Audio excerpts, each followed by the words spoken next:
segue falando também sobre uma decisão. O Supremo Tribunal Federal abriu uma nova linha de investigação contra os irmãos Brazão e o delegado Rivaldo Barbosa, que são acusados de mandar matar Marielle Franco e Anderson Gomes. O novo inquérito vai apurar uma suposta obstrução de justiça. E agora a gente tem mais informações com o Pedro Teixeira, que está aqui em Brasília.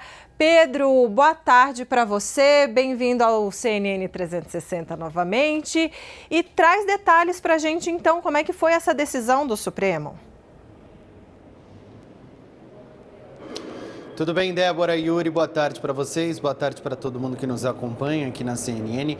A decisão de abrir um novo inquérito para apurar desdobramento deste caso que envolve a ex-vereadora do Rio de Janeiro, Marielle Franco, foi tomada pelo ministro Alexandre de Moraes, atendendo a uma solicitação da Procuradoria-Geral da República. Eles entendem que neste caso da Marielle existe a apuração relacionada ao crime de homicídio contra a vereadora e o motorista dela, mas também tem outros desdobramentos importantes, uma suposta prática de obstrução das investigações lá no Rio de Janeiro. Então a PGR pediu e o ministro Alexandre de Moraes atendeu a solicitação da abertura deste novo inquérito para apurar os crimes de obstrução que teriam sido cometidos pelos irmãos Brazão, também por Rivaldo Barbosa, delegado da Polícia Civil do Rio de Janeiro. Neste caso específico, foram incluídos neste inquérito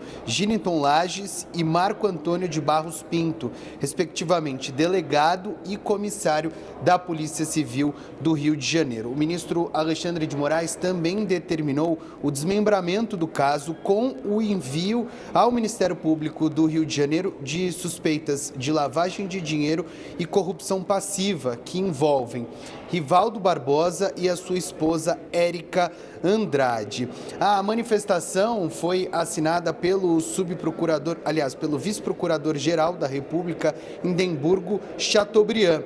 Entre os pontos levantados pelo vice-procurador está, por exemplo, a possibilidade de algum tipo de crime que envolva a Polícia Civil do Rio de Janeiro e que vá além do caso Marielle Franco, portanto, a abertura de um novo inquérito, inclusive com pedido de apuração feito pelo ministro Alexandre de Moraes. Nesse caso da Marielle, a gente está vendo que a coisa, além do homicídio, está caminhando para outros casos e outros crimes que podem ter sido cometidos pelas pessoas envolvidas na morte da ex-vereadora do Rio de Janeiro, Marielle Franco. Volto com vocês. Do Pedro Teixeira com as informações direto de Brasília. A gente volta a formar aqui a nossa tela com a Luísa Martins e o Pedro Venceslau. Primeiro, Luísa, queria que você falasse um pouco, trouxesse um pouco mais do seu olhar e do que você apurou sobre este novo inquérito contra os irmãos Brazão e o delegado Rivaldo Barbosa, todos eles agora réus pelo assassinato, mas aí agora uma outra frente de investigação envolvendo aí essa possível obstrução de justiça. Pois é, Yuri, pelo que eu pude apurar, houve uma necessidade ali de deixar as duas investigações bem separadas, né?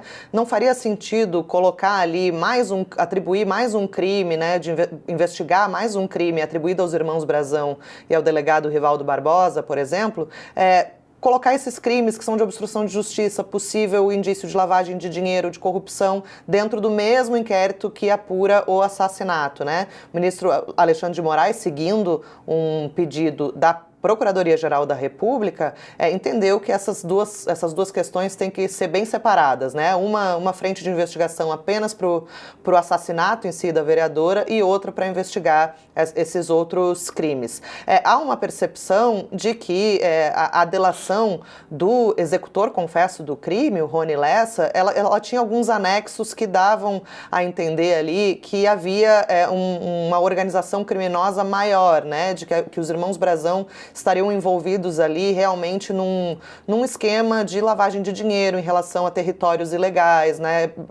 Em relação também à própria relação com a milícia do Rio de Janeiro, e que isso precisaria ser aprofundado em uma nova frente de investigação. Então, para não misturar as coisas, vamos colocar assim de uma maneira mais simples, a PGR pediu a abertura desse novo inquérito, e é uma praxe, na verdade, de quando a PGR pede o inquérito, ela vê ali que há indícios para aprofundar um pouco mais essa investigação, e é uma praxe que o Supremo Tribunal Federal, ou a Justiça como um todo, se isso for na primeira instância, abra esse inquérito, né, dê origem a uma nova investigação. Ela também vai tramitar sobre a relatoria do ministro Alexandre de Moraes. Há um pedaço que está sendo enviado ali para o Ministério Público do Rio, envolvendo ali pessoas que não têm foro especial, né? Mas como há envolvimento de um deputado federal, essa investigação nova também fica ali no STF sob o guarda-chuva do ministro Alexandre, que tem sido responsável aí por tocar, né, as investigações de uma maneira mais célere aí ao longo dos últimos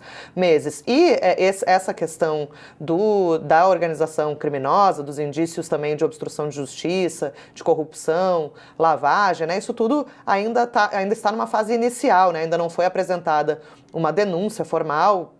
Ainda há alguns trâmites que precisam ser feitos para que haja realmente ali indícios de autoria e materialidade desses crimes, para que a Procuradoria-Geral possa oferecer uma nova denúncia, né? Se isso acontecer, vamos fazer um exercício de futurologia, se isso acontecer, será uma nova ação penal, né? Os irmãos Brazão vão se tornar réus num momento posterior, se o Supremo assim decidir, em um novo processo. Então isso pode acabar, enfim, tendo vários reflexos, né? Inclusive nas penas às quais eles eventualmente vão ser condenados. Luísa falou aí sobre a perspectiva, né, no Supremo Tribunal Federal, mas, Pedro, queria abordar contigo uma abordagem política, né, porque, afinal de contas, um deles é deputado, Chiquinho Brazão é deputado federal, e aí eu trago aqui, só para a gente comentar, uma notícia que a nossa analista Larissa Rodrigues publicou no site da CNN, que diz o seguinte, que o Conselho de Ética da Câmara dos Deputados, Pedro, convocou uma sessão extraordinária para a tarde desta quarta-feira, justamente para ouvir testemunhas relacionadas à representação instaurada pelo colegiado, que poderá levar à perda do mandato de Chiquinho Brazão. Ou seja, mais uma reunião aí do Conselho de Ética em relação a Chiquinho Brazão. Então, ele tem um enfrentamento na Justiça e também um enfrentamento político, né? E aí eu gostaria de saber, com tantos indícios, né, com a posição do Supremo também, essas discussões todas, a situação dele fica ainda mais complicada, ou você acha que o espírito de corpo ainda é muito forte aqui em Brasília? O espírito de corpo é forte, mas a opinião pública está muito de olho nesse processo no Conselho de Ética na Câmara. E aí, nessa questão da obstrução de justiça, a justiça e a política se cruzam, porque foi a obstrução de justiça que justificou o foro privilegiado, porque a defesa do Brazão alega que ele não cometeu, não teria cometido o suposto crime no exercício do mandato, portanto não poderia ter sido julgado pelo STF, teria que ter ido lá para a primeira instância esse julgamento. E agora eles vão investigar se ele utilizou o mandato para obstruir a justiça quando era deputado federal, em conluio supostamente com o delegado Rivaldo. No Conselho de Ética da Câmara, que agora passa por um momento delicado, é alvo de muitas críticas em função dos últimos acontecimentos que aconteceram entre as brigas entre os deputados e o fato de eles não terem se mobilizado. Então agora eles estão pressionados, correndo contra o relógio, porque o ano está acabando para o Congresso Nacional com a saída dos deputados para suas bases, para fazerem suas campanhas no recesso parlamentar. E é muito importante para eles chegarem nessas eleições municipais tendo o que dizer para os seus eleitores a respeito de como a Câmara dos Deputados se comportou. Então tem um olhar muito fixo agora da opinião pública sobre o Conselho de Ética, que talvez seja mais forte do que o espírito de corpo que costuma prevalecer nesses casos.